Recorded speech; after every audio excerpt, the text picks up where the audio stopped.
Imagine a continent, rich in life, culture and resources, suddenly split apart like pieces on a chessboard. This isn't fiction, it's one of history's darkest chapters. In the late 19th century, European powers embarked on a brutal conquest known as the Scramble for Africa. Racing to claim land and resources, regardless of the cost to those who lived there. Today, we're exploring how the Scramble unfolded, the forces that fueled it, and the shadows it still casts on Africa. Why did Europe race so furiously into Africa? The answer lies in a combination of factors that created a perfect storm. By the late 1800s, Europe's rapid industrialization meant factories were constantly hungry for resources like rubber, ivory, and minerals. Africa held vast amounts of these materials, and to European powers, the continent represented enormous profit and global power. This drive for resources was fueled by intense nationalism, a sense of pride in one's country that encouraged leaders to expand their territories. For many European nations, securing colonies was a way to prove their strength on the world stage. But there was another reason for Europe's conquest, something they called the civilizing mission. Many Europeans believed they were bringing progress to Africa, spreading Christianity and Western values to what they saw as uncivilized societies. But behind this rhetoric lay a dark reality. The civilizing mission was more about control than compassion. Missionaries accompanied colonial armies, pushing European ideals while dismissing or erasing African traditions. In reality, this so-called mission served to justify brutal exploitation. Europe's ambitions reached a turning point at the Berlin Conference of 1884 to 1885, an event often remembered as the official start of the Scramble for Africa. Imagine diplomats gathering in opulent European halls, sipping wine over maps of Africa, deciding its fate without a single African voice present. Here, European nations set rules for claiming African territories as if Africa were a blank slate for them to divide. The decisions made at the Berlin Conference ignored the continent's people, languages, and communities, drawing borders that were not based on Africa's cultural landscape, but on European rivalries. These new lines created what we call artificial borders, boundaries drawn without regard for Africa's rich diversity. Communities that had coexisted for generations were split apart, while rivals were forced together, setting the stage for decades of tension and conflict. This disregard for Africa's cultural fabric planted the seeds of instability that still haunt the continent. Once European powers claimed their territories, they set about transforming Africa to serve their own ambitions. Borders drawn in Berlin separated communities and families, imposing new boundaries that cared nothing for local traditions or alliances. Entire societies were forced to conform to the demands of European rulers who prioritized profit above all else. The new divisions weren't just geographical, they tore through the very fabric of African societies. The human toll of Europe's greed was devastating. Many African communities were uprooted from their land, forced into labor on European-owned plantations, railroads, and mines. Nowhere was this brutality more evident than in the Belgian Congo, where King Leopold II ruled with ruthless cruelty. Under Leopold, workers who failed to meet rubber quotas faced horrific punishments, including mutilation and even death. The Belgian Congo became a place of terror, where missing a quota could cost a person their hand, their family, or their life. Beyond physical suffering, Africa's cultural identity was systematically erased.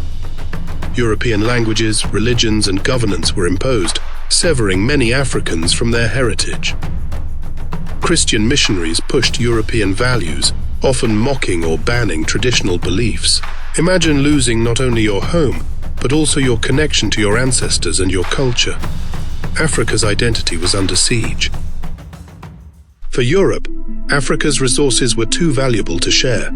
Ivory, rubber, gold, and diamonds were stripped from African lands to fuel European industries, while the continent's infrastructure was built solely to serve Europe's needs.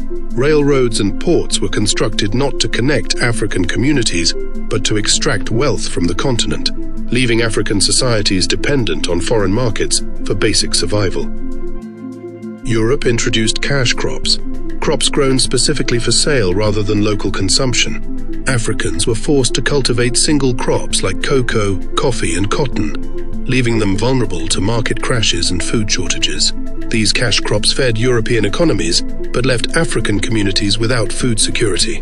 The colonial system was designed to keep Africans from profiting, creating an economy that would keep wealth concentrated in European hands. This exploitation left Africa with a legacy of economic instability that lingers to this day. Africa was not a passive victim. Across the continent, leaders and communities rose up to resist colonial forces, risking everything to protect their people and lands. In southern Africa, King Cetshwayo and the Zulu kingdom challenged British troops, while Queen Ya Asantewa of the Ashanti led a fierce resistance in Ghana. In Namibia, Chief Samuel Maharero and the Herero people rose against German colonizers. Perhaps most famously, Emperor Menelik II of Ethiopia defeated Italian forces at the Battle of Adwa, preserving Ethiopia's independence.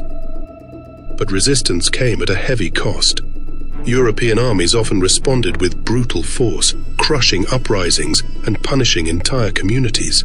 Colonizers used divide-and-conquer tactics, exploiting tensions within African societies to weaken unity.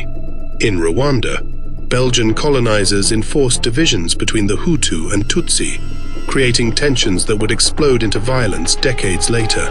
For many African leaders, the fight for independence came at the cost of sovereignty, the right to govern themselves. Deceived into signing treaties or pressured by foreign armies, many were forced to give up control over their own lands.